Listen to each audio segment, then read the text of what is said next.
Mereka pun tidak bisa menjelaskan di mana saya menyebarkan hoax. Dan pertanyaannya, apakah dengan cara-cara kotor seperti itu kita akan berhenti untuk mengkritik? Ya jawabannya tidak. Kita akan terus melakukan kritik kepada siapapun. Ya, pejabat publik yang membuat kebijakan yang aneh-aneh, kebijakan yang tidak pro terhadap rakyat, kebijakan yang melanggar konstitusi, kita akan terus kritik, ya. Dan itu tidak akan pernah melemahkan kita, ya, karena kita cinta kepada negeri ini. Si banci tampil ini, si Deddy Mulyadi ini ya, ini mengkhawatirkan perkara yang dilakukan sama Demul ini, mengkhawatirkan sekali. Jadi Anda jangan macam-macam dengan Islam. Anda ada kebencian dengan Islam. Saya Putra Cirebon nih, dari Sunan Gunung Jati. Barat terhadap Deddy Mulyadi, hati-hati Indonesia terhadap orang-orang yang suka nyemplung gorong-gorong. Yang kedua, dosa besar kekerasan seksual. Ini banyak pesantren palsu dan terbanyak di Jawa Barat. Polisi menangkap seorang pengasuh pondok pesantren di kecamatan dekat Kabupaten Lamongan, Jawa Timur. Pelaku ditangkap karena mencabuli 3 murid ngajinya. 15 santri laki-laki di bawah umur di Lok Semawe, Aceh menjadi korban terhadap pelecehan seksual gurunya sendiri. Sementara itu di Probolinggo, Jawa Timur, seorang kakek tega mencabuli bocah yang masih tetangganya sendiri. Jadi mereka menggunakan anak-anak baraya justru bukan untuk membuat mereka hafid Quran, tapi menggunakan mereka untuk ngemis. Ya Allah yang maha pemberi rezeki, berikan rezeki untuk kakak yang melihat video ini. Dan berikan juga kami rezeki Al-Quran baru, agar kami bisa mengaji dengan nyaman dan bisa menjadi hafiz Quran. Waduh, di Jawa Barat ternyata banyak pesantren ilegal loh. Dan itu kata Gubernur Jawa Barat Kang Deddy Mulyadi menjadi tempat terjadinya pelecehan seksual pada anak-anak. Karena itu, saat Menteri Koordinator Bidang Pengembangan Manusia dan Kebudayaan atau PMK Muhaimin Iskandar mau ngelakuin razia pesantren ilegal, dia setuju banget. Assalamualaikum warahmatullahi wabarakatuh. Sampurasun. Lur. Lucu ya, inilah cuplikan tadi kan, tentang mengkritik tanpa dasar, sibuk ngurusin orang yang lagi kerja. Ya nggak taunya harusnya, ya sebenarnya kami malu sebenarnya bikin konten begini tuh. Maksudnya, kenapa sih yang bagus itu dikomplain? Terus yang buruk, coba pelecehan gitu ya. Ya mohon maaf sebelumnya, ya amit-amit gitu, pelecehan terhadap santri gitu loh, yang katanya pesantren palsu. Kenapa nggak dikomplain? Katanya atas nama agama, kan? Dikit-dikit agama. Ini yang kayak gini, kalian mau ngomong nggak? Mau ngomong nggak kalian? Coba, ini udah sangat memprihatinkan. Malu, lur, malu. Ya Allah, lanjut. Inilah cara-cara kotor KDM untuk membungkam rakyat yang kritis kepadanya. Pertama adalah dengan melabeli buzzer seperti yang terjadi di video ini. Nggak influencer, nggak tahu buzzer. Ya. Jadi kalau memang benar kita buzzer, ya mana uangnya? Kita juga mau. Inilah yang membuat anak-anak muda yang memiliki intelektual baik, yang memiliki nalar kritis, yang cinta pada negerinya, malas untuk bicara politik. Kenapa? Karena dilabeli buzzer. Dan label ini sangat tidak nyaman dan merendahkan sekali. Ya, dan itu yang dilakukan KDM untuk membungkam orang-orang yang kritis kepadanya, dilabeli buzzer gitu. Kedua, dia tanya KTP-nya mana, seperti yang terjadi di video ini. Mereka yang domisili di Jakarta begitu mencintai Jawa Barat. Padahal asal Kang Deddy tahu ya, mau dia orang Jakarta, orang Papua, orang Palembang, KTP-nya sama Kang Deddy. Kita ini NKRI, kita ini bayar pajak. Dan itu menunjukkan bahwa Anda tidak matang dalam berdemokrasi. Dalam demokrasi, kritik itu penting sebagai penyeimbang, sebagai alat kontrol, karena kekuasaan itu harus dijaga, harus dirawat, dan dirawatnya dengan apa? Dengan kritik. Jadi kritik itu dalam demokrasi itu seperti obat, ya harus Anda terima, mau dari manapun datangnya. Kalau itu baik terima, kalau itu tidak benar ya Anda jawab, bukan kemudian Anda bungkam dengan cara kamu orang mana. Kemudian yang terakhir ini yang baru saja terjadi kepada diri saya, tanpa ada penjelasan yang konkret, dia melabeli orang yang kritik itu sebagai penyebar hoax. Dasar hukum yang memadai, tidak menyebar berita yang hoax. Dan itu adalah cara-cara KDM untuk melemahkan mental orang-orang yang mengkritiknya itu. Tiba-tiba aja dia menyebutkan, saya menyebarkan hoax, tanpa ada penjelasan di mana saya menyebarkan hoax itu. Bahkan kalau Anda lihat 2 atau 3 VT terakhir saya itu isinya fansnya KDM semua itu. Mereka pun tidak bisa menjelaskan di mana saya menyebarkan hoax. Dan pertanyaannya, apakah dengan cara-cara kotor seperti itu kita akan berhenti untuk mengkritik? Ya jawabannya tidak. Kita akan terus melakukan kritik kepada siapapun, ya, pejabat publik yang membuat kebijakan yang aneh-aneh, kebijakan yang tidak pro terhadap rakyat, kebijakan yang melanggar konstitusi. Kita akan terus kritik, ya, dan itu tidak akan pernah melemahkan kita, ya, karena kita cinta kepada negeri ini.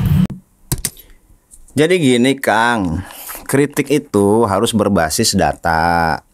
Setahu kami ya, mohon maaf sebelumnya nih, punten-punten aja gitu. Ya ini kami bukan buzzer loh, ya.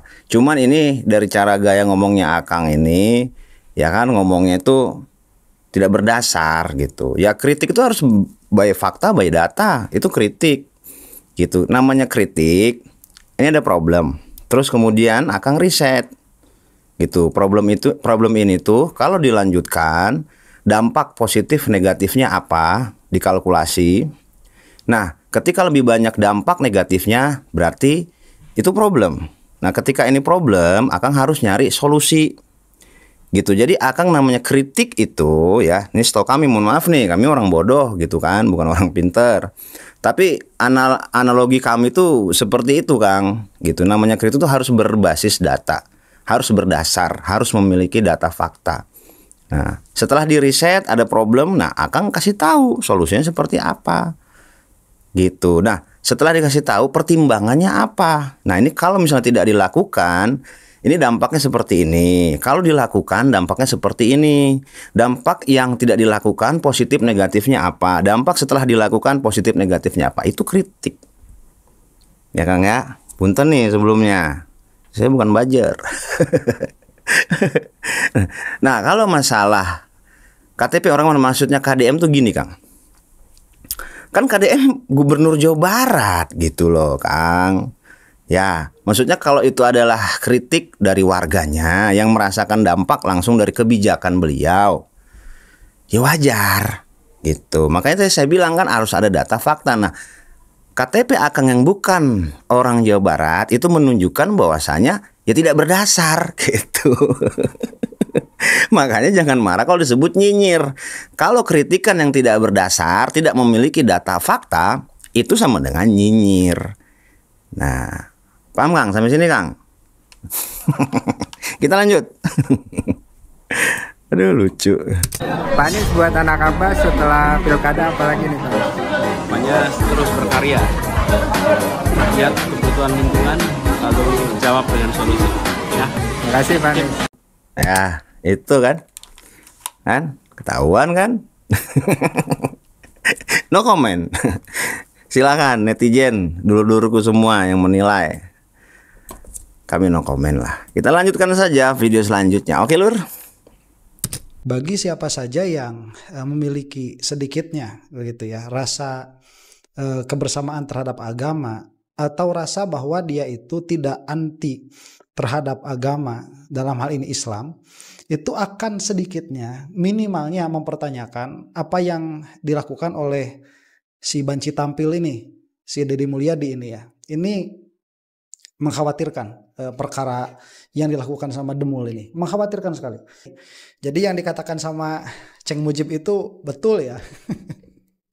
Tolol nih orang, cuman karena ada tekanan dari media massa begitu, ada tekanan dari bukan media massa lah, dari media sosial, Ceng Mujib minta maaf ya. Padahal nggak usah minta maaf, itu fakta kok begitu. Itu sudah fakta. Fakta ya apa yang harus disembunyikan, itu sudah fakta. Jadi kata tolol itu memang tepat diajukan kepada Deddy Mulyadi ini. Ya, mohon maaf nih Kang. Mohon maaf ya Kang ya, punten nih. Akang kan mengaku ngerti agama, paham agama. Tapi dari lisan Akang aja kayak gitu ngomongnya.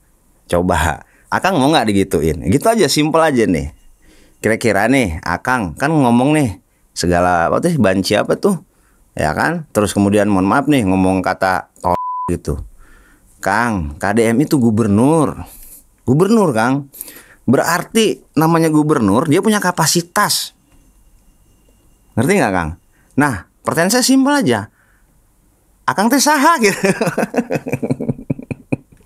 Aku naon babari banget gitu sungut teh. Ngomong asih gampang gitu ngomong teh. Ulah gitu nah bawa ngaran Islam deh aduh. Tak kumaha ieu mah. Entah hayang ngagoreng Islam, gimana orang nggak pengen ya kan menjelek-jelekan Islam ya. Ini isinya kayak begini Lur. itu kan apa ya? Lidah itu, omongan itu adalah representasi dari satu akal pikiran kita, logika ya, logika kita. Ingat di Al-Quran selalu dikatakan bagi orang-orang yang berpikir, bagi orang-orang yang berakal. Nah, lidah itu, omongan itu representasi salah satu dari akal. Itu satu, ya. Terus yang kedua dari hati, gitu. Sok tempokeun ulama sing bener ieu mah nya lain oknum. Masya Allah ngomongnya teh adem bener, adem pisan, tiris pisan, bener teh, dingin gitu, bener telur, ya. Jadi kalau kita mengatasnamakan agama, apalagi nih membawa agama Islam, terus ngomongnya kayak gini, kira-kira orang nih ya yang tadinya enggak ngasup Islam gitu misalnya, terus ngadenge kos kieu, iya nanaonan, pasti kan gitu meureun lur. Ya mah iya orang doang. Nah ditambah lagi Kang nih punten pisan. Itu teh ya ada sesuatu yang ringan di lisan tapi berat di timbangan Kang. Sekarang kalau Akang nih ngomong kayak gitu, ternyata kan naik nih Kang ke langit. Terus ternyata terbukti kan balik deui ka Akang. Paham meureun da abi mah tara asup ka pesantren, tara ngaji sing bener-bener kos batur gitu. Tara nggak pernah Kang, tapi kami itu memahami agama itu sangat-sangat tulus, sangat murni, sangat suci gitu. Bahkan kalau ada yang berdebat nih ya masalah agama gitu, kami mendingan tinggalkan. Karena apa? Kebenaran hanya milik Allah. Leres teh. Kita lanjut Masya Allah. Semoga diberi hidayah ya Kang ya, semoga diberi kesadaran agar bicaranya bisa lebih baik gitu. Sok. Bismillahirrahmanirrahim. Assalamualaikum warahmatullahi wabarakatuh. Saya Muhammad Wanda Surtana dari Kota Cirebon. Mohon maaf Kang Dedi ya. Saya tinggal di Bekasi nih, di RT 2 RW 10 Kelurahan Margahayu ya. Saya ingatkan pada saudara jangan sombong ya. Anda udah sombong nih Kang Dedi ya dengan main konten-kontennya kasar ya. Seperti kemarin pabrik tahu ya. Harusnya Anda itu seorang gubernur, dilihat bijaksana. Kumpulkan pabrik tahu se-Indonesia atau se-Jawa Barat. Bawa makan yang enak, kasih penerangan, kasih ilmu, kasih modal ya. Katanya duitnya banyak. Yang masalah penggusuran kali saya setuju. Hukum harus tegakkan, tapi solusinya ada berapa yang dagang di bantaran kali. Lebarkan jalannya, lalu siapkan shelter untuk pedagangnya. Itu yang benar. Anggaran banyak. Jangan hanya bisa menggusur orang kecil tanpa solusi, hanya bikin konten tanpa ada perbaikan. Anggarannya keluarkan untuk rakyat agar lapangan kerja bisa pulih ya. Ingat itu Kang Dedi. Jadi jangan macam-macam lah. Hidup pakai aturan. Kerja yang baik sesuai dengan tupoksinya. Ada bupati instruksikan. Anda nanggapin tramadol, eksimer bagus. Saya juga bisa ya. Kerjasama dengan Polsek. Tapi Anda gubernur bikin pijakan, bikin regulasi. Minta Kapolda kalau ada masih peredaran obat-obatan yang ilegal, yang dipakai buat mabok segala macam, Babinsa pindahin ke Papua. Ya. Dimaspol pindahin ke Papua. Kerja dong polisinya. Ya. Kapolseknya juga non-job. Masih banyak kok yang berpangkat yang baik. Kalau yang nggak bisa kerja, kan gitu. Bikin regulasi, Kang Dedi. Bukan hanya bikin konten. Ya. Jadi Anda jangan macam-macam dengan Islam. Anda ada kebencian dengan Islam. Saya putra Cirebon nih. Dari Sunan Gunung Jati yang membawa marwah Islam. Candi-candi semua dikubur sama Gunung Jati karena syirik. Ya. Sekarang digali-gali lagi tuh di Kerawang tuh. Nah itu buktinya, Kang Dedi. Ya. Pergantian peradaban kepada yang lebih baik, yang hak. Ya, orang-orang Eropa aja pada masuk Islam. Kok sekarang kamu mengagung-agungkan Sunda Wiwitan, keyakinan yang kamu agungkan Nyi Roro Kidul, yang syirik. Tobat Kang Dedi, ingat Ratu Sabah itu negerinya subur makmur hebat, tapi karena syirik dia tidak menyembah kepada Allah, dia kolab. Akhirnya Allah kirim tikus tuang hancur. Jangan sampai Allah kirim lagi bencana yang lebih besar pada kaum Jawa Barat karena pemimpin seperti Anda yang benci sama Islam. Rumah sakit diganti dengan nama welas asih. Tapi Anda juga bukan welas asih. Anda ada kebencian sama ajaran Islam, sama agama kita, sampai tidak mau pakai welas asih, pakai al-ihsan. Ya, nanti kayak Kemal Atatürk lagi, ajan diganti lagi. Ya, maka dari itu sadar Kang Dedi. Ya, saya Muhammad Wanda. Saya bertemu dengan saudara. Ya, lebih baik. Ya, dan saya doakan Anda dapat hidayah. Demikian. Wassalamualaikum warahmatullahi wabarakatuh. Waalaikumsalam warahmatullahi wabarakatuh. Ya, inilah gambaran di masyarakat kita lur yang beragama Islam. Jadi lebih mementingkan simbol gitu. Jadi agama itu jangan cuma di lisan, agama itu di sini. Agama di sini, pergunakan ini, ya kan, selaraskan dengan ini. Karena saya berani ngomong nih pakai akal tuh maksudnya, coba sok di Al-Quran tuh selalu banyak banget nih ya. Saya nggak tahu berapa, cuman yang pasti selalu disebutkan bagi orang-orang yang berpikir, bagi orang-orang yang berakal. Dan agama itu bukan cuma di lidah, bukan cuma di lisan. Agama itu harus diimplementasikan, gitu, harus diamalkan. Bahasa kita mah diamalkan. Nah, ketika diamalkan baru dapat poin gitu. Nah, kalau seperti ini, ya seperti ini. Jadi mengkritik tadi masalah pabrik tahu, ya edukasi dong, panggil di seluruh Indonesia. Itu cara jadul Bapak. Cara sekarang cukup dikontenkan, seluruh Indonesia menonton. Gitu loh Pak. Nah, jadi jangan dikit-dikit bawa agama, jangan dikit-dikit bawa agama, ya kan? Bentar-bentar katanya menistakan agama, bentar-bentar katanya ini bertentangan dengan agama. Kita membawa nama-nama agama, tapi yang kita sebutkan kebencian, ujaran kebencian. Ini hati-hati lur, yang kayak gini itu biasanya rasa takut yang berlebihan, ya kan, terhadap sesuatu kebenaran itu merupakan ciri sakit hati. Sakit hati gitu. Ada lur artikelnya gitu kan. Nah, itu bisa disebut dengan kegelisahan atau ham. Terus kemudian kelemahan atau gitu kan. Dan sifat pengecut atau juben. Ya, mohon maaf kalau salah, tapi silakan dikonfirmasi sama dulur semua. Terus kemudian yang masalah membongkar bangunan liar, itu kan kebijakan. Ya selama ini kan ini tidak tertata. Lihat dong sekarang nggak ada banjir. Kita harus paham yang namanya sesuatu yang bersifat esensial, gitu Pak. Gitu loh. Jadi nggak ada istilahnya. Ya inilah kadang-kadang ya. Kita tuh nggak ngerti konteks gitu, nggak tahu esensi, tapi ngomong gitu. Sok ngomong yang nyerocos gitu kan. Padahal mah ini kan ada esensinya gitu, ada konteksnya gitu terhadap sesuatu. Kita harus melihat dampak ataupun impact dari apa yang sudah dikerjakan gitu. Kalau misalnya membabi buta, kan sekarang ada orang bersalah nih Pak, menempati lahan negara bertahun-tahun, udah dapat untung lah dari situ kan, udah kebeli mobil, meren udah ke Jian Ima, dia usaha di situ misalnya. Nah, terus sekarang itu kan tanah negara, ya harusnya kalau mau dia bayar dong ke negara, biar nggak zolim. Jadi bukan cuma ulil amri aja Pak yang zolim, nah, masyarakat juga ada yang zolim. Ya seperti itu.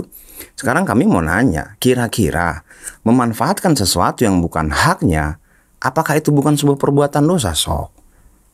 Gitu Pak. Jadi harus sebelum kita berbicara, lihat dulu ini seperti apa konteksnya, ini seperti apa esensinya. Kalau masalah, ya tolong cari dong solusinya. Ya kita gampang banget ngomong cari solusi. KDM itu sudah, ya kan, banyak membuat solusi-solusi. Cuman mungkin Bapak Nawe kurang gaul apa kumaha gitu. Nah, jadi jangan membenci seseorang itu atas dasar karena kita melihat sebuah konten, atas dasar omongan orang. Kita lihat Pak, pelajari. Kalau memang itu sebuah kebenaran, kita harus akui itu sebuah kebenaran. Jangan cuma gara-gara teh enak ya kan, anu ngomong teh saha gitu. Gitu Pak. Nah, jadi kita tuh harus paham konteks, harus tahu esensi.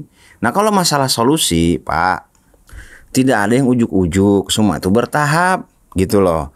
Ya kan? Sekarang juga KDM nih, kalau tahu karakter KDM, dia tuh selalu membuat sebuah, nih kita coba nih, misalnya contoh, dia pernah nawar nih ya, waktu itu kalau nggak salah teh melipete. Nah, dia udah tahu modalnya 300.000, tapi sama KDM sengaja ditaruh 150.000, walaupun nanti ujung-ujungnya dikasih 1 juta Pak. Gitu loh. Kita pengen KDM tuh pengen lihat bagaimana keikhlasan masyarakat kita yang memang sudah berbuat salah nih, ya diuji dengan cara kita bubarin dulu, bukan bubarin, kita bongkar banglinya nih kan. Nah, nanti setelah ini rapi pasti ada solusi, yakin deh sok. KDM tuh nggak zolim Pak, serius sok. Cuman bertahap. Nah, pengen lihat nih, ya ini tadi salah satu banyak orang yang terus berkoar-koar, terus ngomong kayak Bapak tadi kan, saya orang Bekasi, jadi seolah-olah karena takut wah ini bukan orang Jawa Barat gitu ya, Bapak ngomong gitu kan, orang Bekasi disebutkan RT RW segala macam. Nah, ini kan posisinya gini Pak, ketika kita menyampaikan sesuatu itu harus berdasar Pak, gitu, harus berdasar dan sabar kan. Innallaha ma'as sabirin Pak, Allah itu beserta orang-orang yang sabar. Sekarang Kalau kita merasa dizolimi, ingat Pak, doa orang yang dizolimi itu selalu diijabah sama Allah. Selalu ada positifnya kalau merasa dizolimi. Walaupun kan kita ngelihatnya, ya ini bukan sebuah kezoliman, bahkan kita yang zolim. Selama bertahun-tahun menempati bangli yang itu bukan hak kita. Nah, permasalahannya kan gini, itu kan permainan oknum. Lah kan saya beli, ya belinya ke siapa? Gitu. Bahkan luar biasa lur memang gitu. Ada surat segala macam, ya kan, menyatakan itu ya seolah-olah ini legal, padahal kan enggak. Coba gini aja dibalik logikanya. Misalnya negara mau nuntut, nah, semua warga yang ada di Bangli itu dituntut nih Pak dengan undang-undang. Penuh nggak penjara kira-kira? Itu baru zolim kalau menurut kami. Tapi kalau cuman sudah dikasih sosialisasi, kemudian dengan tujuannya apa, kemudian dirapikan, sabar aja. Toh kan nanti pasti ada solusi. Ingat, itu pasti ada solusi. Yakin kami Pak. KDM tuh nggak zolim gitu. Kalau saja KDM itu memiliki anggaran yang besar, Masya Allah. Kita tahu Pak, anggaran Jabar terbatas gitu. Jadi dengan yang terbatas aja, dengan konsep beliau yang luar biasa gebrakannya, kita udah mengapresiasi. Gitu ya Pak. Gitu ya, tadi Bapak mendoakan semoga KDM dapat hidayah. Kami pun sama, kami mendoakan semoga Bapak juga dapat hidayah, dapat pencerahan gitu kan.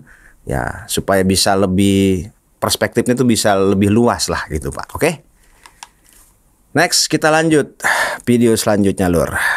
Barat terhadap Deddy Mulyadi, hati-hati Indonesia terhadap orang-orang yang suka nyemplung gorong-gorong, hati-hati kepada orang yang suka nyemplung got, hati-hati pokoknya ya. Insya Allah hati-hati terhadap orang yang pelangap-pelungu, hati-hati terhadap orang yang pencitraannya baju 200.000 macam-macam, hati-hati. Penipu semua, munafik semua, waspada. Assalamualaikum warahmatullahi wabarakatuh. Waalaikumsalam. Nih, ini juga tidak berdasar kan? Ini kan memprovokasi namanya. Nah, kan hati-hati, hati-hati. Hati-hati itu harus beralasan, Pak. Itu kenapa? Hati-hati dengan orang yang nyemplung gorong-gorong. Hati-hati dengan apa lagi tadi itu? Pokoknya waspada Indonesia. Ini kan jadi bikin orang ketakutan. Hah? Jadi orang tuh terus merasa, memang ada apa? Ya walaupun sebenarnya kami tahu gitu. Makin dicecer KDM, makin dijinyirin, itu popularitasnya makin bagus. Karena apa? Udah ada pepatah mengatakan kan, semakin tinggi sebuah pohon, angin semakin kenceng. Gitu loh. Dan yang bikin kami miris sekaligus prihatin tuh apa? Ini kan bukan tupoksi mereka gitu. Kenapa sih diurusin? Banyak hal-hal yang lebih internal itu yang menjadi masalah Pak. Terutama yang menyangkut menyangkut agama Islam. Serius Pak. Kayak tadi cuplikan yang di awal kan, ngedenger sendiri. Banyak pelecehan seksual. Ya ini memang tidak semua pondok pesantren dan tidak semua ustadz ataupun ulama. Mereka hanya oknum. Akan tetapi kan ini representasi Pak. Kok bisa kecolongan? Karena kita tuh terlalu sibuk ngurusin orang lain. Ini aja sama kayak gini logika sederhananya. Rumah kita tuh kotor, tapi kita ngomenin rumah tetangga. Sia kotor banget imahna teh gitu. Padahal imah main aja kotor. Gitu kan. Hah? Ya kan sama gitu. Maksudnya kita coba berbenah diri, kita lihat, berkaca diri, introspeksi diri bagaimana kondisi kita. Ini kan merupakan sebuah kecolongan. Masa di pondok pesantren yang tadinya bagus itu malah jadi negatif loh Pak sekarang. Ini harus jadi perhatian. Kenapa nggak dikomplain? Kenapa nggak dikritik? Kenapa nggak dikomenin? Sok. Ayo. Kenapa sih malah lebih ngurusin kebijakan? Padahal statusnya katanya sebagai agamawan, ngaku sebagai orang yang ngerti agama. Tetapi malah hal-hal yang berurusan dengan ulil amri malah disinggung-singgung terus. Ada apa sih gitu loh? Kami malah aneh gitu. Justru yang berhubungan dengan yang disebutkan tadi masalah agama, ya tadi kan terjadi pelecehan seksual di lingkungan pondok pesantren. Malu atuh Pak, miris. Kenapa itu nggak pernah dibahas? Ayo sok. Apa hanya ingin mencari popularitas gitu Pak? Nggak usah, ayo lanjut. Pondok pesantren macam apa yang kau bangun? Kamu bangun pondok pesantren modalnya modal pertanian, mantap. Modalnya modal perkebunan, mantap. Tetapi modalnya proposal, modalnya minta-minta di tepi jalan.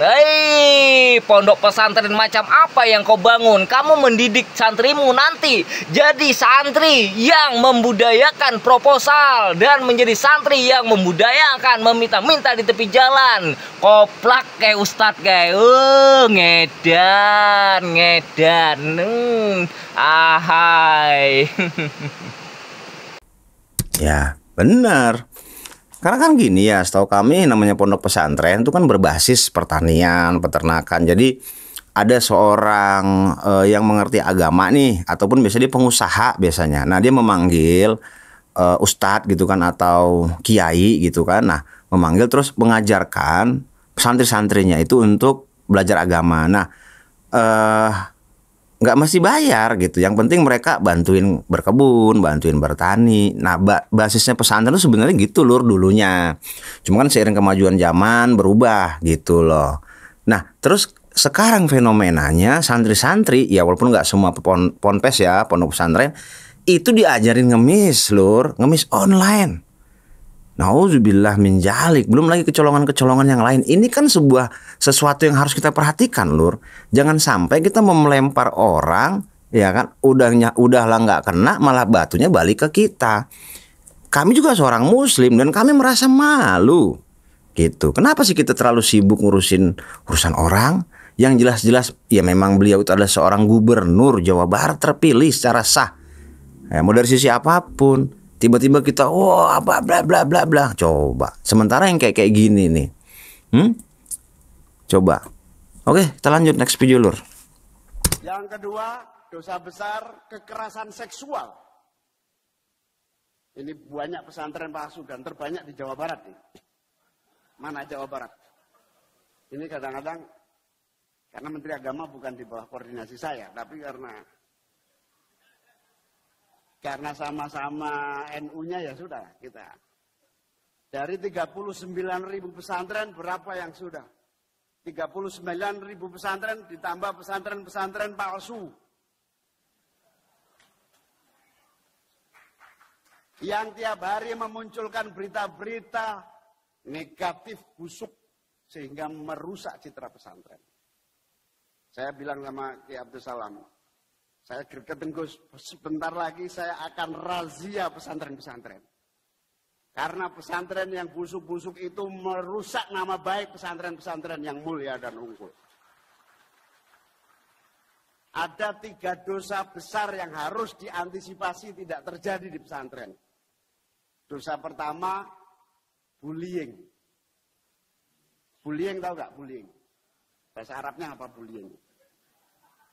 Bullying itu saling menghajar antar sesama santri. Yang kedua, dosa besar kekerasan seksual. Ini banyak pesantren palsu dan terbanyak di Jawa Barat nih. Mana Jawa Barat? Saya akan razia itu sebentar lagi. Dan saya sudah bentuk satuan tugas khusus menangani kekerasan seks di pesantren ini dengan menunjuk satuan tugas yang dipimpin oleh Bunyai Hindun An-Nisa. Mana Bunyai Hindun? Dan yang ketiga, yang dosa besar tidak boleh dilakukan oleh pesantren adalah intoleransi. Nah, ini 3 hal ini yang biarkan orang lain salah, tapi pesantren tidak boleh salah pada 3 hal ini dalam menjaga santri-santrinya. Tuh, dengerin lur. Nah, ini dari Bapak Muhaimin ya kan. Nah, 3 hal, 3 dosa besar pesantren yang tidak boleh dilakukan. Pertama bullying. Yang kedua kekerasan seksual. Yang ketiga intoleransi. Ini berarti 3 hal ini udah cukup lumayan masif, terutama ya kan di ponpes palsu gitu loh. Kok bisa ada ponpes palsu? Ini kenapa nggak diangkat? Sok. Kenapa sibuk ngurusin KDM? KDM udah di jalan yang benar gitu. Apa jangan-jangan kalian bagian dari ponpes palsu itu untuk mengalihkan isu? Allahu alam, kami tidak pernah menyebutkan, tapi kok perbuatan kalian tuh kayaknya anti banget gitu. Atau kalian tidak cinta dengan NKRI? Coba tanya ke diri sendiri gitu. Kok ada orang yang lagi membuat rakyatnya itu keluar gitu loh dari hal-hal yang negatif, malah disudutkan, malah di framing. Apa sekedar mau cari popularitas kan? Orang bikin konten salah, orang menertibkan eksimer salah, dituntut harus ada regulasi. Nyalah-nyalahin Babinsa, nyalah-nyalahin Bimaspol. Gitu loh. Kan? Ya kita tuh boleh ya mengkritik, cuman tadi yang saya sebutkan di awal berbasis data. Berbasis data harus ada referensinya gitu, ada fakta, ada data gitu loh Pak. Oke, tuh jadi 3 hal inget tuh. Jadi nggak boleh ya, nggak boleh siapapun intoleransi, nggak boleh karena kan ada di surat Al-Kafirun gitu, agamamu agamamu, agamaku agamaku, yang penting tidak saling mengganggu. Yang kedua kekerasan seksual terhadap anak-anak, masya Allah, nauzubillah min dzalik. Gitu loh, ngeri banget kan? Itu terjadi di lingkup ponpes, bayangin. Nah, terus yang tadi yang pertama bullying. Bullying itu berarti dari omongan, mencela, mencaci, memaki, terus main pukul. Tuh, kalau ini 3 dosa besar yang ada di ponpes, ini yang bukan kami yang ngomong, Bapak Muhaimin. Ini harus menjadi perhatian. Coba di isunya diangkat, ayo. Yang tadi katanya merasa paling agama, paling agami, sok. Itu, ayo, kita lanjut. Alasan pertama kenapa saya meminta Baraya untuk tidak dulu memasukkan anak-anak Baraya kepada lembaga-lembaga tahfidz Quran itu adalah karena banyak di antara lembaga-lembaga tahfidz Quran itu yang sebenarnya adalah lembaga palsu. Jadi mereka menggunakan anak-anak Baraya justru bukan untuk membuat mereka hafidz Quran, tapi menggunakan mereka untuk ngemis. Ada yang ngemis di YouTube, ya Allah berikan rezeki yang melimpah kepada orang ini karena telah memberi kami sumbangan. Pokoknya kalau misalkan Baraya lihat short YouTube, kebanyakan orang yang minta sumbangan itu adalah yang berhubungan dengan pesantren-pesantren atau lembaga-lembaga hafidz Quran. Ada yang Qurannya itu ditampilkan betapa jeleknya, ada yang ditampilkan santri-santrinya yang kelaparan. Pokoknya mah itu dibuat sedramatis mungkin agar apa? Agar menarik simpati orang-orang yang menontonnya.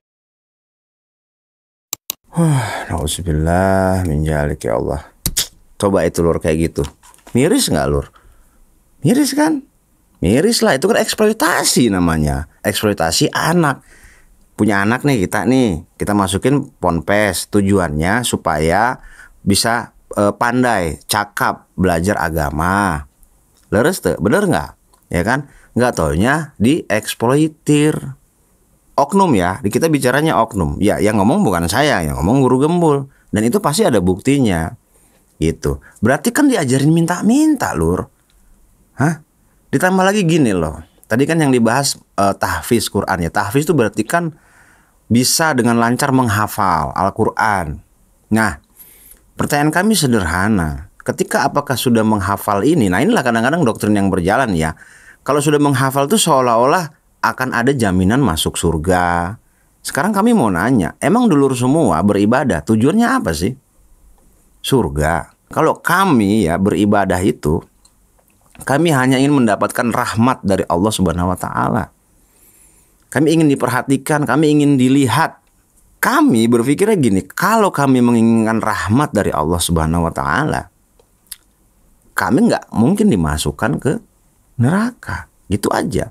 Jadi kami beribadah itu hanya ingin mendapatkan perhatian dari Allah. Dan kami yakin ketika kita sudah mendapatkan perhatian nih dari yang memiliki kehidupan ini, yang memiliki dunia ini, nggak mungkin mau melihat kami susah. Nggak mungkin melihat kami tersakiti. Nggak mungkin mau melihat kami merasa dijolimi. Nggak mungkin, Lur. Karena surga dan neraka itu sudah kita rasakan semenjak kita hidup di dunia. Oh, ini pasti dibilangnya sesat. Jangan gitu nih. Terkonfirmasi dari apa? Ada satu benda surga dan satu benda neraka. Ya setidaknya ada satu yang kami tahu. Itu berada di dunia. Itu merupakan apa ya disebutnya? Semacam perwakilan lah. Terkonfirmasi dari sana. Apa satu benda surga yang ada di dunia? Batu Hajar Aswad. Ayo, siapa yang berani bantah? Kan? Itu kan banyak sekali hadis menceritakan atau mungkin bahkan di ayat Al-Quran, tapi kami tidak begitu paham. Tapi itu memang batu dari surga yang diturunkan Allah. Artinya apa? Ada unsur surga yang terjadi di dunia. Itu. Paham gak sampai sini? Jadi kalau dulur sedang merasa senang, merasa batinnya merasa lega, merasa sabar, bisa menghadapi sesuatu cobaan dengan berlapang dada, itu Dur lagi di surga. Dur sedang menikmati hidangan yang lezat, ya kan? Nah, begitupun sebaliknya. Nah, lalu apa benda yang dari neraka yang ada di dunia? Api, Lur. Api. Api itu, ya, nih api. Nih, Lur. Ini tuh dari apinya ya, bukan koreknya, apinya. Api itu, Lur, itu dari neraka, Lur. Kami pernah mendengar sebuah riwayat begini. Jadi suatu hari dulu ketika Nabi Adam alaihissalam diturunkan ke dunia, ya. Nah, beliau itu masak yang makan hanya dengan sesuatu yang mentah, kayak tumbuh-tumbuhan, sayur-sayuran, buah-buahan. Nah, lalu datanglah malaikat. Ya, ini mohon maaf konfirmasi kami kalau salah, cuman ini yang kami ingat seperti itu. Ngomong sama Nabi Adam alaihissalam, kenapa kamu nggak meminta sene gitu, api, nah, ke Allah gitu kan? Aja karena eta teh kan gitu. Cek Nabi Adam ini mah bahasa Sunda nanya. Nah, iya eta jakar memasak sesuatu tak kos aya lewat embe misalnya. Nah, eta bisa dihakan gitu kan. Itu bisa dimakan, tapi membutuhkan api.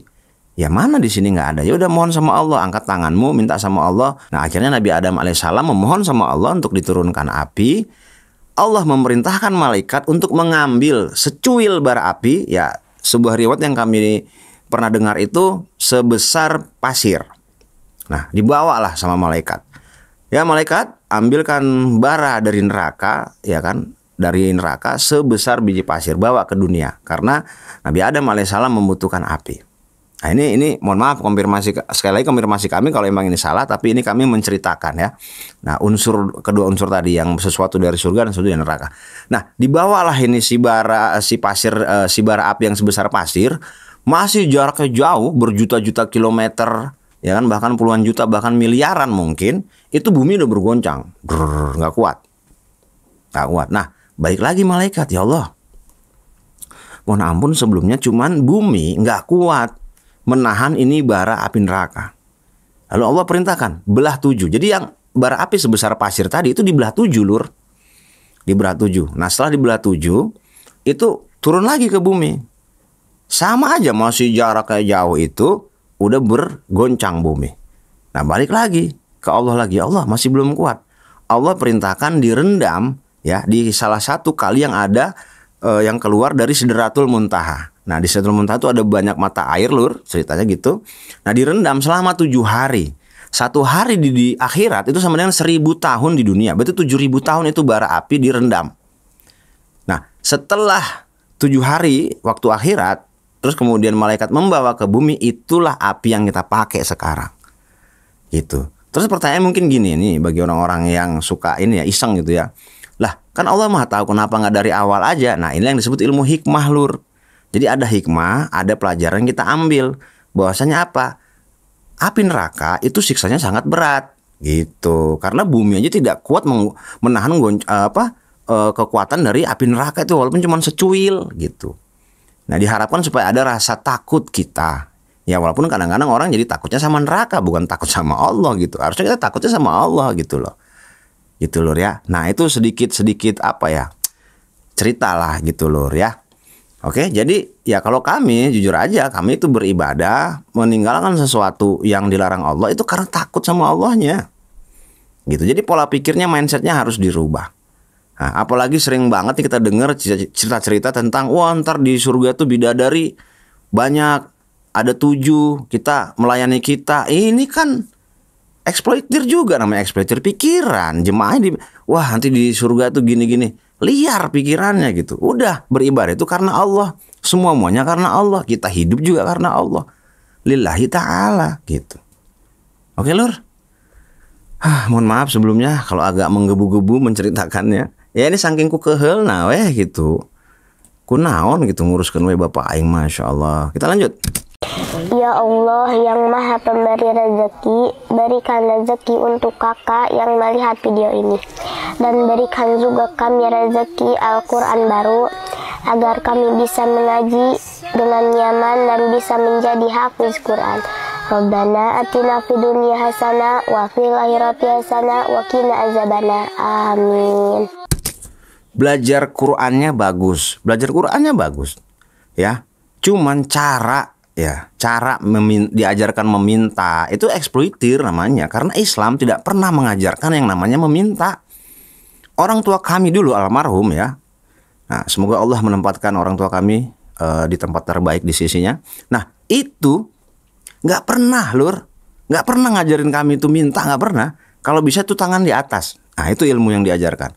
Kalau kamu ada rezeki kasih orang, tapi kalau nggak ada kamu jangan minta. Orang mukmin yang kuat itu lebih dicintai Allah daripada orang mukmin yang lemah. Ini hal yang kayak gini pernah nggak diajarkan sekarang teh? Itu kami sering dengar dulu. Nah, jadi orang mukmin yang kuat itu lebih dicintai Allah daripada orang mukmin yang lemah. Minta-minta itu lemah nggak? Lemah lah. Itu kalau nggak salah, mohon konfirmasi kalau salah lagi. Jadi intinya banyak hal agama itu yang mengajarkan kebaikan gitu ya Lur.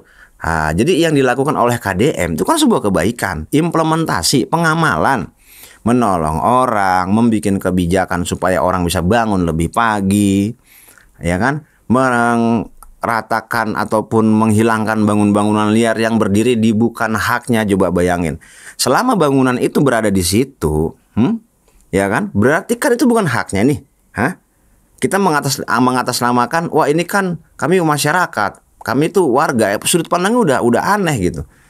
Itu yang intinya bukan haknya, bukan masalah tanah negara atau tanah siapa, tapi itu tidak berhak bertempat tinggal ataupun berusaha di situ. Kira-kira uang yang dihasilkan dari situ, menurut dulur semua ini, tolong dijawab, silakan tulis di kolom komentar. Itu uang haram apa uang halal sok? Karena berusaha, ya kan, memiliki usaha di atas lahan yang bukan haknya. Nah, ketika ada uang yang dihasilkan dari situ, itu uang halal apa uang haram, sok?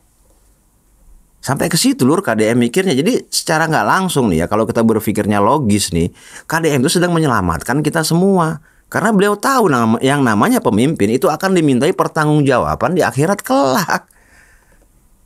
Gitu Lur. Jadi pemimpin yang baik seperti KDM, dia sangat takut. Makanya dia selalu berbagi.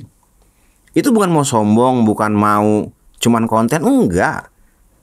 Setidaknya beliau itu sudah bersedekah, beliau itu memohon sama Allah supaya kalaupun ada kesalahan, ya Allah ampunilah dosa-dosa hamba sebagai pemimpin. Pemimpin itu nanti yaumil hisab itu lama. Karena yang ditanggung dia itu banyak. Nah, bayangkan orang yang udah sampai di titik seperti KDM, dia berpikirnya sampai sana. Nggak kayak kita yang masih nyinyir, masih memburuk-burukan, masih ada unsur kebencian, masih didasari oleh unsur kepentingan, masih mau ditunggangi. Nauzubillah min dzalik Lur. Ya, sampai sini kebuka nggak nih pikirannya? Itu loh. Oke, kita lanjut Lur. Kasus dugaan pencabulan dan persetubuhan terhadap anak di bawah umur kembali mencorang dunia pendidikan di Lombok Barat. Polres Lombok Barat berhasil mengamankan 3 orang tersangka yang diduga terlibat dalam serangkaian tindak pidana tersebut. Ketiga tersangka berinisial S, alias Ustadz S, alias D, pimpinan Ponpes, WM alias TW anak dari pimpinan Ponpes, dan HM alias AA, pengajar. Kasus ini terungkap setelah adanya laporan dari orang tua korban, seorang buruh harian lepas. Korban sendiri merupakan seorang pelajar santriwati di Ponpes tersebut berusia 16 tahun yang berdomisili di Kecamatan Lembar, Lombok Barat. Kasus ini masih dalam proses penyidikan lebih lanjut oleh pihak kepolisian. Pihak berwenang akan terus mengusut tuntas kasus ini dan memastikan para pelaku mendapatkan hukuman yang setimpal dengan perbuatannya. Coba itu. Coba yang tadi katanya ngeritik KDM, nyinyir terhadap KDM berdasarkan agama, ini kayak gini menurut kalian gimana sok? Coba jawab dengan hati nurani. Mau nggak anak kalian digituin? Mau nggak? Ini Ponpes Lur, oknum ya, Ustadz oknum.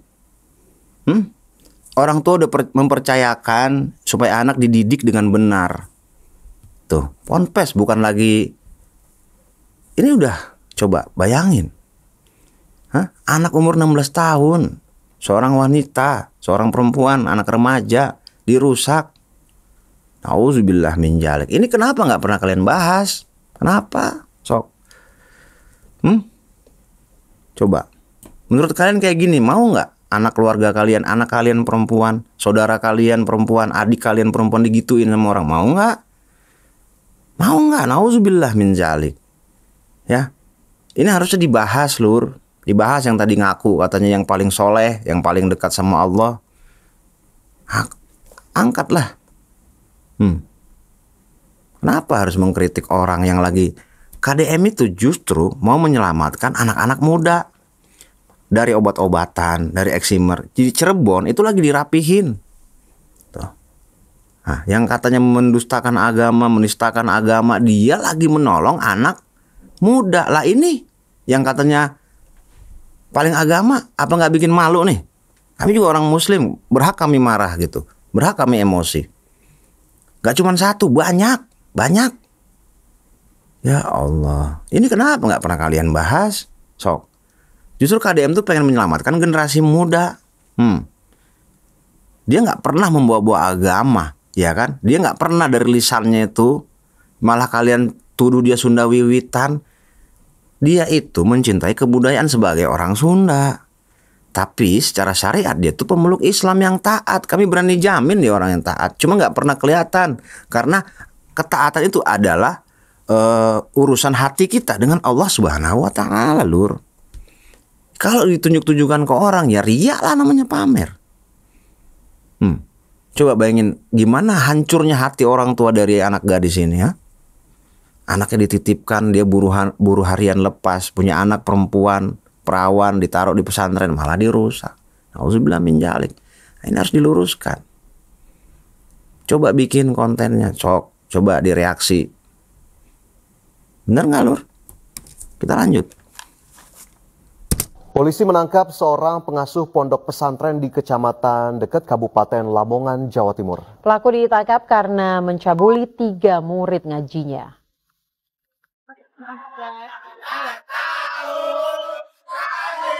70 tahun, seorang pengasuh tempat pendidikan Quran, ditangkap polisi di Kecamatan dekat Kabupaten Lamongan, Jawa Timur. Diamankan setelah terbukti melakukan pencabulan terhadap 3 santrinya yang masih berusia 7 dan 8 tahun. Terungkapnya dugaan pencabulan ini bermula ketika salah satu korban mengeluh sakit saat buang air kecil. Saat ditanya, korban mengaku dicabuli oleh pelaku.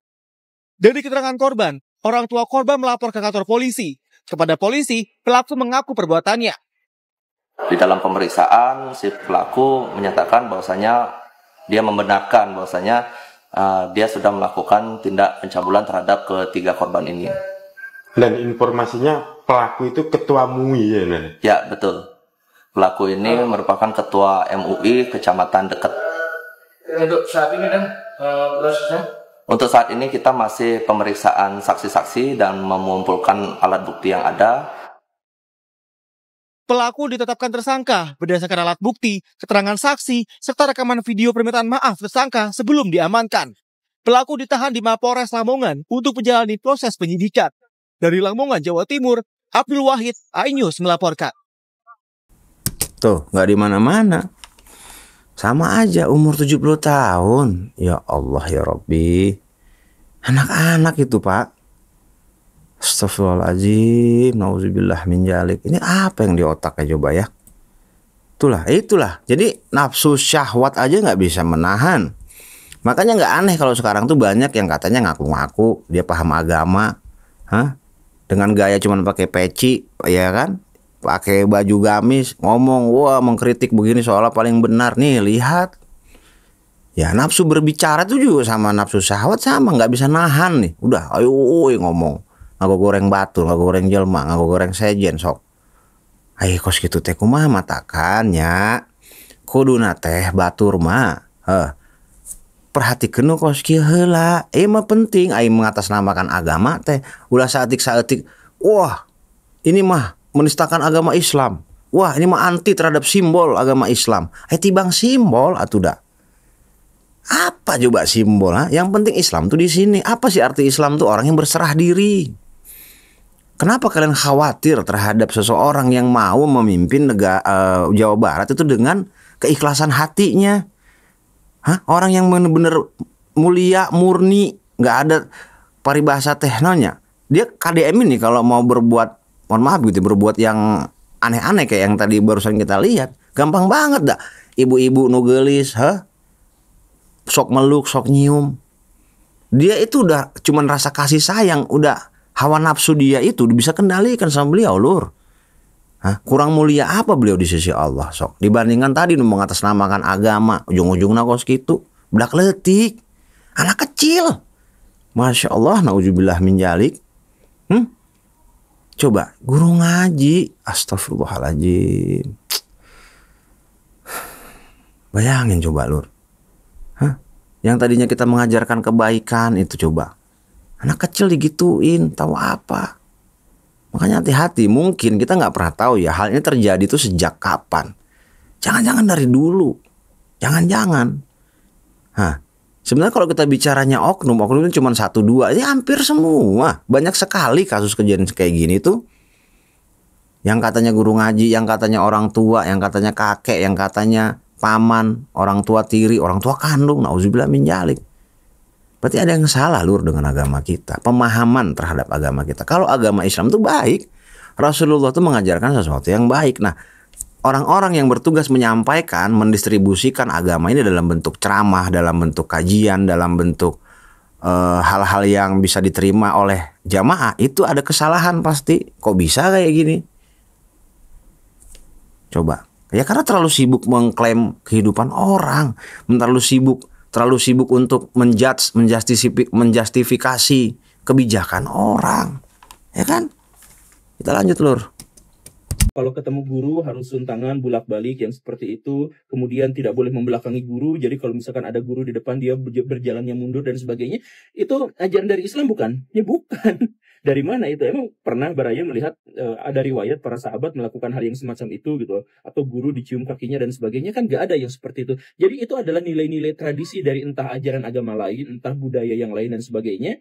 Dan itu tidak masalah sebenarnya. Yang jadi masalah itu adalah bahwa tradisi-tradisi itu dikatakan sebagai bagian dari ajaran Islam. Bahkan prinsip ajaran agama Islam, bahkan itu adalah adab dalam agama Islam.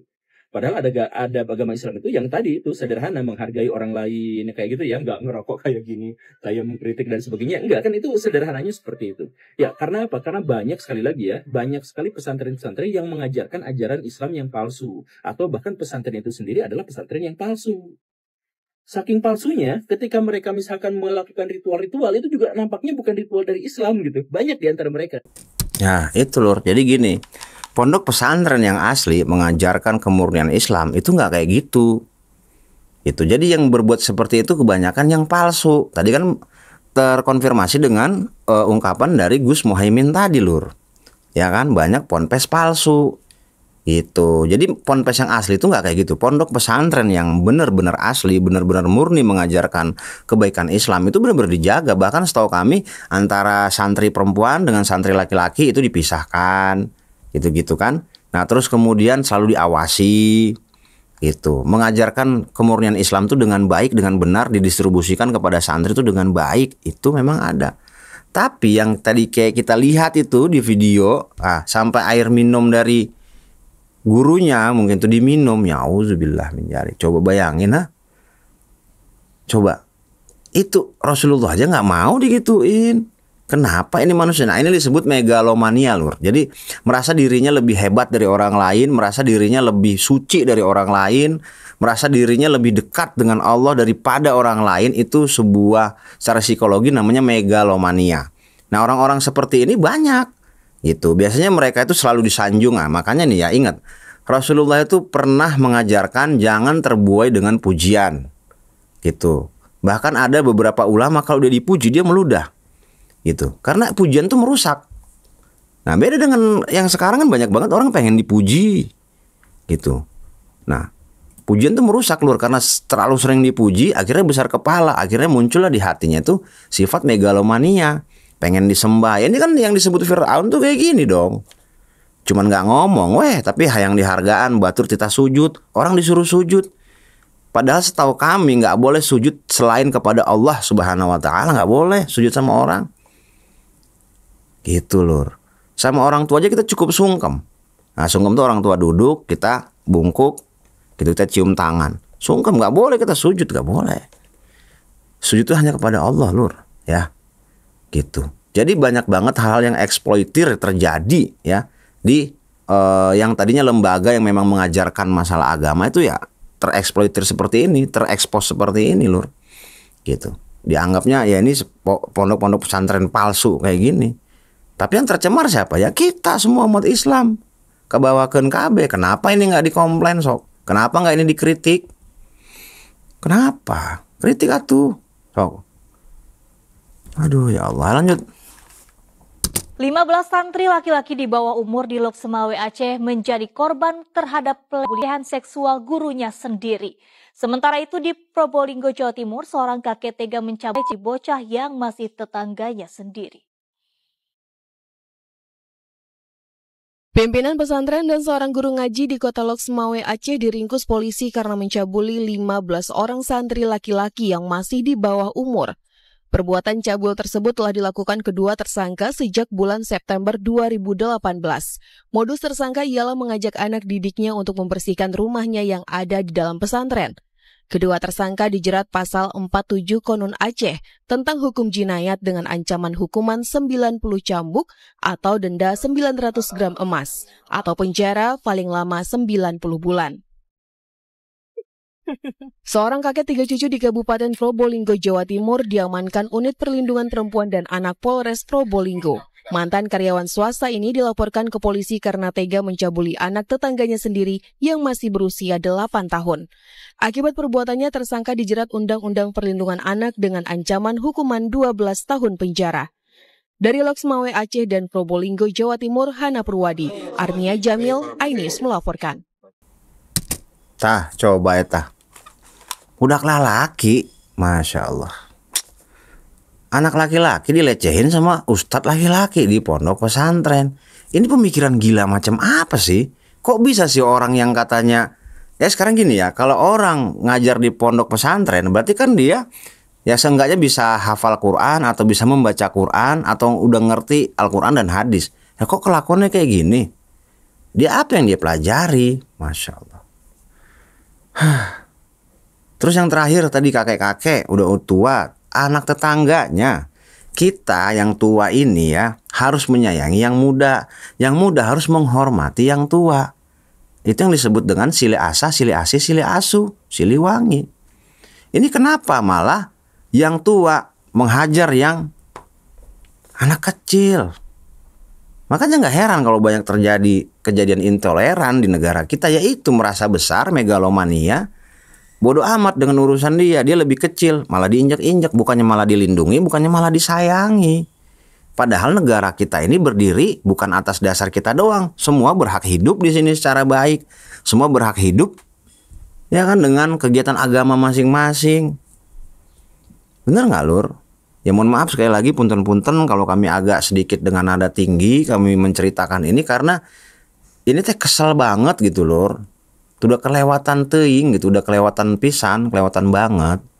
Ya, harusnya kan jangan begitu, mempermalukan. Jujur aja ya, ini kami sebagai orang muslim, ya, orang muslim, kami sangat mengecam tindakan-tindakan kayak gini. Sangat mengecam. Auzubillah min dzalik. Nah, sekarang ada orang yang benar-benar baik, melakukan sesuatu yang baik, seorang gubernur, kan? Malah dikritik, malah disudutkan, mengatasnamakan agama. Yang kami curiga jangan-jangan kalian bagian dari yang kayak gini, jangan-jangan. Jangan-jangan loh ya. Ya kami tidak menuduh, tidak memfitnah, tapi kok dari gaya-gaya kalian itu, cara kalian mengkritik, cara kalian membolak-balikan kata-katanya KDM, ya kayak gitu. Jangan kalian bagian dari seperti mereka. Nah, coba dipikirkan lagi lah. Nah, jadi negara Kesatuan Republik Indonesia ini milik bersama. Ya. Kalau kita belum bisa berbuat sesuatu yang baik, minimal kita tuh jangan berbuat sesuatu yang zolim. Zolim. Kalau KDM sedang berbuat sesuatu yang baik, biarkan. Gitu loh. Kalau memang ada kebijakan beliau yang memang perlu dikritik, kritiklah berbasis data dan fakta. Jangan cuma sembarang ngobrol seolah ini atas dasar anu, padahal ya atas dasar kebencian, padahal atas dasar ego, apalagi amit-amit sampai ditunggangin sama pihak-pihak yang memiliki kepentingan. Jangan Lur, janganlah. Auzubillah min dzalik. Oke, kita lanjut. Siapa yang berharap ini gagal? Para nyinyir dan para pembenci yang menjadikan politik sebagai tujuan hidupnya. tanpa pernah bisa membedakan mana kepentingan politik dan mana kepentingan kebangsaan. Walaupun kebijakannya baik karena beda dengan politiknya, dia mengatakan buruk. Dan walaupun kebijakannya buruk karena sama dengan politiknya, dia katakan baik. Ini orang yang tidak punya spirit nasionalisme. Dia hidup mempertuhan politik dalam setiap waktu. Saya katakan, dia hidup mempertuhan politik dalam setiap waktu. Meskipun lidahnya berkata bertuhan pada Allah, tetapi hatinya dalam setiap hari hasud dan menjadikan politik sebagai tujuan hidup. Tuh, wajar KDM ngomong gitu teh, kesel kan? Nah, soalnya kan ini framing negatif terus, dikritik tanpa berdasar. Nah, padahal mah ya yang terjadi kita kayak gitu. Ya kan, orang KDM ini sedang menjalankan sesuatu, ya kan, demi kepentingan bangsa. Nah, malah aduh ya Allah, dinyinyirin, coba. Gitu. Jangan-jangan orang-orang yang nyinyir ini mau merusak tatanan kehidupan ya di Jawa Barat ya untuk saat ini. Nah, kan gini loh, ketika orang ini membuat kritikan yang tidak berdasar, ya kan, terus dikontenkan. Kalau orang-orangnya itu seperti dulur-dulurku semua yang nonton channel ini, gitu kan, insya Allah mah nggak mempan gitu. Paling ya tibang seri doang gitu kan, deh si Eta, paling gitu doang. Tapi kalau yang nggak ngerti lur, nah makanya buat dulurku semua yang merasa channel ini relate nih, ya mohon dibagikan lah, nggak apa-apa gitu, biar banyak orang yang tercerahkan. Ya kalau bahasa kami kemungkinan masih bisa mudah dicerna, ya silakan lur bagikan gitu, supaya banyak orang yang paham tidak terjebak dengan hal seperti ini lur gitu, yang cuman bisa menjelek-jelekan orang. Itu coba bayangin, kan ngeri kalau ini dikonsumsi oleh anak kecil. Berarti kan hate speech itu kan, ujaran kebencian itu berarti nggak apa-apa. Makanya nggak heran banyak sekarang anak-anak juga udah pinter bullying. Ya, bener nggak lur? Giliran KDM bikin konten yang dia agak tegas, ngomongnya dikatain sombong. Pak, bedain Pak antara tegas sama orang songong. Tegas itu ya wajib sebagai pemimpin biar masyarakat tuh paham, karena orang itu banyak karakternya. Ada orang cuma dicolek doang ngerti. Ada orang cuma diomongin pelan-pelan, lembut, paham. Ada orang yang kita ngomongnya kudu agak keras baru ngerti. Bahkan ada orang yang kudu ditampol dulu baru paham, Pak. Jadi banyak karakter, klasifikasi, ya kan, tingkatan-tingkatan di masyarakat. KDM itu mencontohkan, dia sebuah ketegasan. Dia tuh nyalinya besar, Pak. Di mata kami KDM ini seperti maung. Ya ada yang menganalogikan maung itu macan gitu ya. Maksud kami tuh maung tuh manusia unggul. Gitu, nggak sulit Pak seperti KDM, jujur aja. Berani ada tempat di mana langsung nyampe. Pejabat lain coba mana sih? Ya bukan maksud kami membanding-bandingkan ya. Cuman kita lihat selama ini kinerja KDM itu seperti apa sih? Nah bahkan beliau yang urusan dengan penghargaan, beliau malah nggak mau datang. Disuruh sekda, Pak Sekda disuruh maju.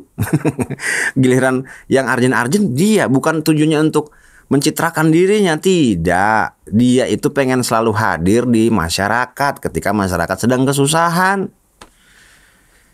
Aduh, gimana ya ngasih tahu hal yang kayak gini tuh. Kok kayaknya seharusnya sekali ngeliat pun udah ngerti loh harusnya. Gitu. Dan KDM itu ya secara fashion dia menonjolkan selalu pakai ikat itu bukan untuk apa-apa, Pak. Itu memang budaya kita. Apa salahnya? Yang penting perbuatan beliau. Malah jangan disebutnya orang kalau pakai ikat katanya Sunda Wiwitan. Hah? Nih saya punya ikat nih. Berarti saya Sunda Wiwitan kalau gitu. Ah, nih saya pakai ikat. Ayo, coba bilang saya Sunda Wiwitan. Coba Pak. Apa ya, dipakai lah gitu logikanya. Masya Allah. Duh, aing malier bener-bener ya jelema teh dah. Oke, kita lanjut video selanjutnya lur. Karena bahasa rasa, saya ngomong orang Sunda. Di orang Sunda itu ada tokoh Islam, tokoh Toreka, namanya Abah Anu, yang ngajarin ajaran Islam dengan rasa, dengan cinta. Dia ngomong begini, lamun nyarita kuleta kadengena ku ceuli, lamun nyarita ku hate katarimana ku rasa. Apa itu? Kalau kamu bicara dengan lidah maka didengarkan dengan telinga, tapi kalau kamu berbicara dengan hati, maka diterima oleh rasa. Sesungguhnya apa yang harus dikembangkan di negeri ini hari ini? Bicaralah orang dengan hatinya, bukan dengan pikiran. Bicaralah dengan hatinya, bukan dengan kepentingan. Kalau orang bicara dengan hati, maka dia lahir secara spontan. Karena lahir secara spontan, tentu saya sebagai seorang politisi pasti lahir kontroversi. Kenapa lahir kontroversi? Karena orang hanya mendengar dari telinganya, tidak memahami dengan rasanya. Kenapa dia tidak mau memahami dengan rasanya? Karena rasanya tidak mau menerima.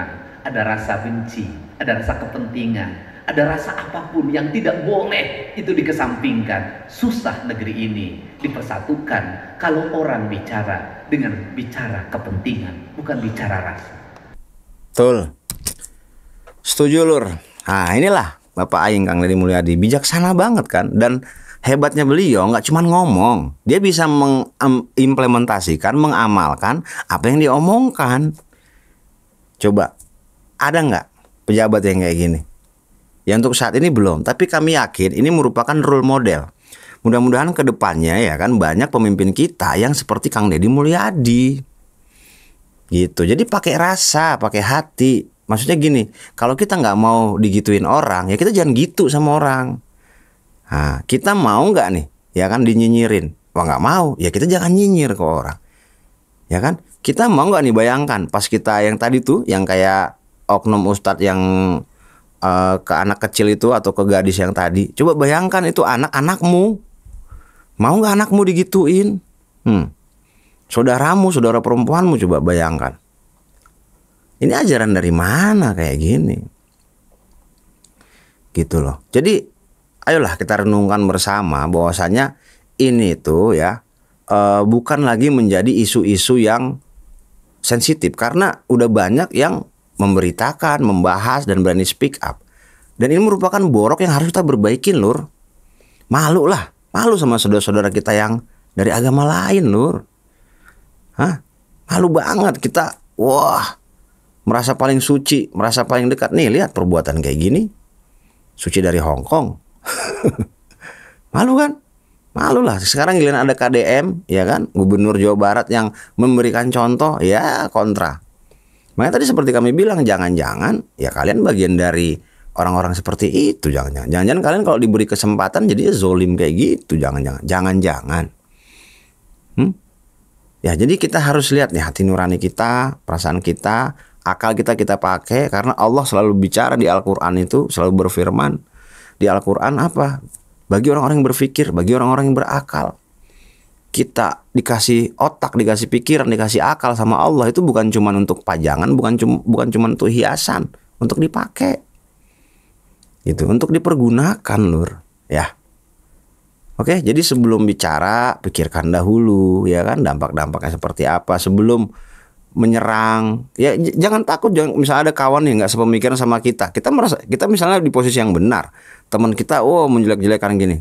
Udah, diem gitu. Kalau memang itu merasa sebuah aib, udah diam, jangan ceritain, nggak boleh menceritakan aib orang. Nah ini malah kebalik, giliran ada anak yang dieksploitasi nih di pesantren-pesantren palsu, malah jangan disebarin kemana-mana, ini aib. Coba, logikanya kemana? Jadi selalu menerapkan sesuatu di tempat yang salah, jadi tidak paham konteks. Gitu. Kami juga nggak tahu nih kenapa bisa terjadi sangat masif begini. Ya kami merasa sebagai orang tuh, jadi orang tuh ya bodoh lah, masih bodoh gitu. Kami nggak banyak, belum bisa kayak orang-orang lah pinter gitu. Tapi kami selalu, ini mah nggak cocok gitu. Oh ini nggak pantas. Oh ini mah nggak bisa. Gitu loh. Tapi kenapa tiba-tiba sekarang banyak sekali orang yang dengan gampangnya mengatasnamakan dirinya seorang yang ngerti agama, yang paham agama, mengkritik masalah ulas ASI jadi masalah. Masalah konten pabrik tahu jadi masalah. Coba, masalah kemarin itu yang tadi tuh, yang katanya yang di belakangnya banyak buku itu, ya, ngata-ngatain Kang Deddy gubernur Punten gitu ya gitu. Coba kemana adabnya? Aku lulusan pesantren, tapi kayak gitu coba. Auzubillah min dzalik. Oke Lur, video terakhir ya Lur ya. Waduh, di Jawa Barat ternyata banyak pesantren ilegal loh. Dan itu kata Gubernur Jawa Barat Kang Deddy Mulyadi menjadi tempat terjadinya pelecehan seksual pada anak-anak. Karena itu, saat Menteri Koordinator Bidang Pengembangan Manusia dan Kebudayaan atau PMK Muhaimin Iskandar mau ngelakuin razia pesantren ilegal, dia setuju banget. Dari temuannya, ada puluhan kasus pelecehan seksual dan kekerasan pada anak yang terjadi di pesantren ilegal. Bahkan Kang Deddy curiga bisa jadi sebenarnya ada ratusan kasus. Tapi karena ini masalah sensitif, banyak orang yang menutupi. Jadilah kasus-kasus itu tidak terungkap. Kata Kang Deddy, pesantren-pesantren ilegal itu tersebar di beberapa kabupaten di Jawa Barat. Mulai dari Sukabumi, Bandung, sampai kawasan pinggiran kota lain. Pesantren ini kebanyakan tidak tercatat di Kemenak atau Dinas Pendidikan sehingga pesantren-pesantren itu tidak terpantau. Karena ilegal, otomatis pengawasan juga lemah. Kondisi itu membuat santri makin rentan jadi korban. Kang Deddy menegaskan pesantren itu seharusnya jadi tempat suci dan aman, bukan tempat berlindung bagi predator anak. Karena itu beliau mendukung penuh penertiban termasuk razia terbuka di pesantren ilegal. Bahkan Kang Deddy meminta agar dipasang papan peringatan bertuliskan pesantren tidak berizin supaya orang tua tahu. Tujuannya jelas supaya masyarakat tidak gampang tertipu oleh lembaga yang statusnya nggak jelas. Kang Deddy juga mendorong pendataan ulang semua pesantren di Jawa Barat, baik yang sudah berizin maupun belum. Pesantren itu jumlahnya ribuan, karena itu kata Kang Deddy harus dijaga citranya bersama-sama. Kalau ada yang menodai nama baik pesantren wajib ditindak tanpa pandang bulu, ucap Kang Deddy. Menurut Kang Deddy, pengelola pesantren yang lalai harus diberikan sanksi yang tegas. Mulai dari penutupan, kalau perlu sampai proses hukum. Label pesantren jangan dijadikan tameng untuk kebal hukum, tegas Kang Deddy. Semua itu dilakukan, kata Kang Deddy, untuk melindungi anak-anak yang belajar di pesantren. Menurut Kang Deddy, pesantren resmi yang berizin dan transparan justru makin dipercaya masyarakat. Pemerintah berkomitmen membantu pesantren legal untuk berkembang lebih baik dan modern. Sistem perizinan dan pengawasan juga bakal dibuat lebih terbuka dan gampang diakses publik, termasuk data kurikulum, fasilitas, hingga para pengajarnya harus transparan. Kebersihan, kesehatan, dan keamanan santri juga nggak boleh diabaikan. Jangan sampai anak-anak trauma padahal niatnya ingin belajar agama. Pemerintah juga mengajak pesantren resmi untuk ikut mengawasi dan melaporkan kalau ada hal mencurigakan. Pengawasan bersama ini penting supaya predator tidak punya celah di lembaga agama. Anak-anak berhak mendapat perlindungan baik fisik, mental, maupun spiritual, ucap Kang Deddy lagi. Kang Deddy juga ingin menggandeng media lokal agar info pesantren resmi lebih mudah diakses warga. Dengan demikian, orang tua nggak bingung lagi kalau mau menitipkan anaknya di pesantren. Pesantren adalah warisan budaya dan simbol pendidikan agama. Karena itu, kata Kang Deddy, wajib dijaga marwahnya. Mudah-mudahan langkah berani Kang Deddy merazia pesantren ilegal bisa berdampak baik ya. Mudah-mudahan ditiru di daerah lain juga. Bersihkan pesantren dari tindakan pelecehan seksual. Udah dengar sendiri berita yang barusan kita tonton gitu videonya, bahwasanya KDM mau menertibkan pesantren-pesantren liar. Good, bagus gitu. Jadi ya ini adalah perhatian dari seorang gubernur Jawa Barat yang katanya menistakan agama, melawan Tuhan, katanya begitu. Nauzubillah min dzalik. Tapi lihatlah yang beliau lakukan, kan? Beliau ingin membersihkan citra pesantren dari pesantren-pesantren yang palsu, yang banyak merusak nama pesantren yang asli gitu. Apakah ini bukan perbuatan mulia? Coba.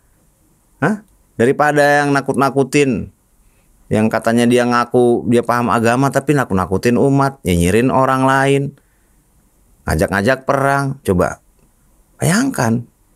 Ini kan Masya Allah luar biasa. Makanya kami tidak pernah merasa ragu untuk menjadikan KDM ini adalah panutan kami, baik itu dalam sisi konten maupun dalam kehidupan pribadi gitu. Karena menurut kami KDM ini adalah titik tertinggi dari orang yang mengamalkan agamanya dan Pancasila gitu. Dan kebetulan beliau ini adalah seorang konten kreator dan saat ini beliau adalah gubernur Jawa Barat. Jadi sangat komplit sudah. Dan gini aja logika mikirnya, kalau Allah tidak memberikan izin, tidak merestui beliau, gak mungkin beliau menjadi orang nomor 1 di Jawa Barat, gak mungkin.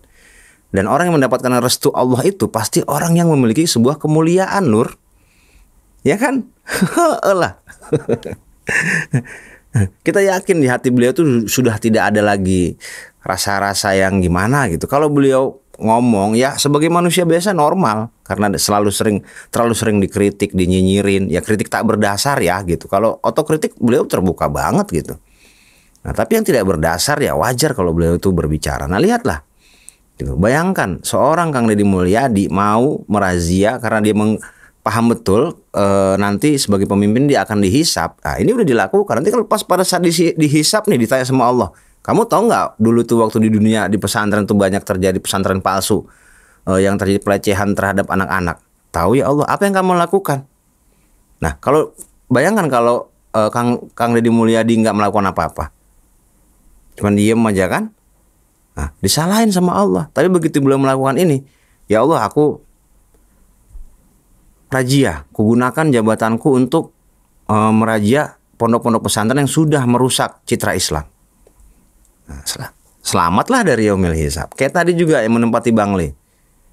Nah, ditanya sama Allah di yaumil hisab, kamu tahu nggak ada masyarakatmu yang menempati rumah yang bukan haknya? Dia berusaha berdagang di tempat yang bukan tempatnya. Tahu ya Allah.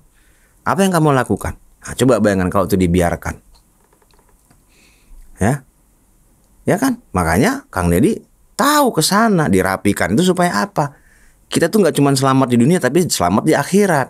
Nah, bahasa yang gampang diterima orang adalah supaya nggak banjir. Itu bahasa paling sederhana sebenarnya. Tapi kami yakin di hati beliau nggak mau itu jadi beban beliau nanti di yaumil akhir, di yaumil hisab. Coba tolong dikonfirmasi yang katanya orang ngerti agama, benar nggak omongan saya? Termasuk kalian yang katanya ngerti agama, tapi menunggangi agama, menjadikan agama sebagai proksi, sebagai topeng, sebagai benteng untuk kalian melakukan sesuatu atas dasar hawa nafsu.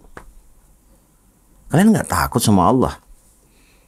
Itu double-double loh dosanya. Udah kalian itu mengatasnamakan Islam, mengatasnamakan agama, merusak citra agama, kalian melakukan perbuatan yang auzubillah dilaknat sama Allah di tempat yang dianggap orang lain suci.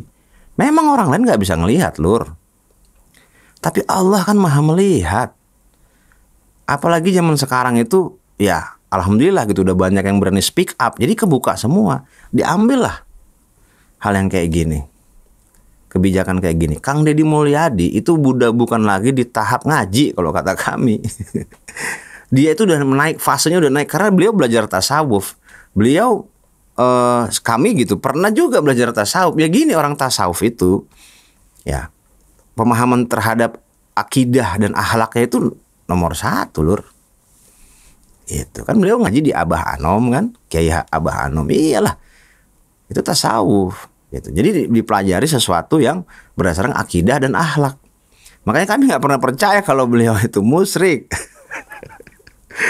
Itulah kayak tadi Bapak. Mungkin Bapak tadi itu korban ya, yang katanya dari Bekasi itu mungkin korban karena beliau pernah lihat konten atau seliweran konten di HP beliau itu konten tentang wah KDM itu musyrik, katanya kawin dengan Nyi Roro Kidul. Pak, orang sama orang yang sampai sekarang belum kawin, belum nikah dia itu. Lagian logikanya kemana sih bisa nikah sama? Coba mohon dikonfirmasi. Ada nggak sih orang yang nikah dengan makhluk? Dan Nyi Roro Kidul kan makhluk mitologi. Mitologi itu maksudnya ada ceritanya, tapi tidak bisa dibuktikan secara saintifik, kan? Belum ada bukti-bukti otentik gitu. Jadi kan mitologi. Masa kita percaya yang katanya kita itu memegang teguh Islam, tapi kita percaya sesuatu yang masih belum konfirmasi secara saintifik. Ya lucu gitu. Kecuali itu memang ada diceritakan di Al-Quran. Nah itu adalah bukti otentik berarti. Karena kan kita sepakat bahwasanya Al-Quran ya kan banyak mengotentifikasi hal-hal yang tidak kita lihat dan tidak kita dengar waktu itu, tapi terotentifikasi melalui Al-Quran. Ya cobalah.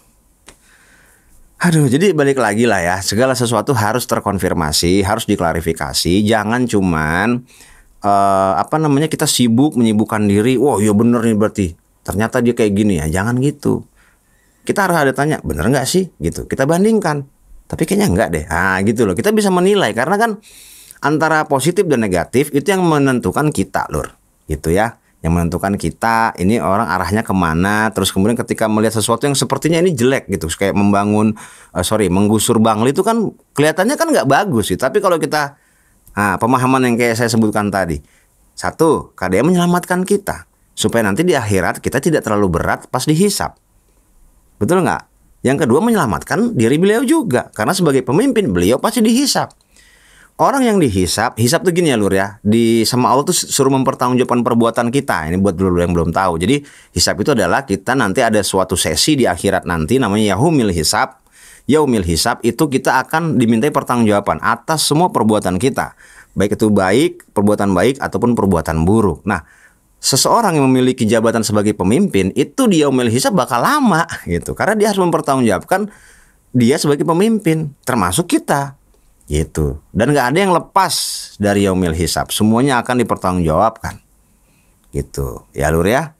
Nah, jadi kami mohon sekali lagi kepada dulurku semua, haraplah bijak gitu dalam menggunakan internet. Kalau memang ini ada manfaatnya ya kita perbuat sesuatu yang bermanfaat, tapi kalau memang tidak ada manfaatnya ya sebaiknya dibatasi atau bahkan mungkin ditinggalkan gitu. Jadi daripada mengkritik Bapak Aing, Kang Deddy Mulyadi, Gubernur Jawa Barat kami tercinta, ya lebih baik urusilah hal yang lebih krusial, yang berdasarkan ya kapasitas kalian gitu kan, menyesuaikan lah gitu ya Lur ya.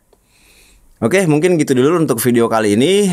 Kami mohon maaf jika ada narasi yang masih belum tepat, baik data maupun fakta. Jika ada dulur-dulur semua yang memiliki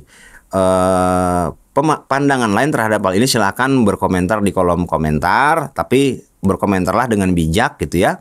Jangan membuli, jangan menghina, dan jangan mendiskreditkan siapapun. Ya Lur ya, itu nggak boleh.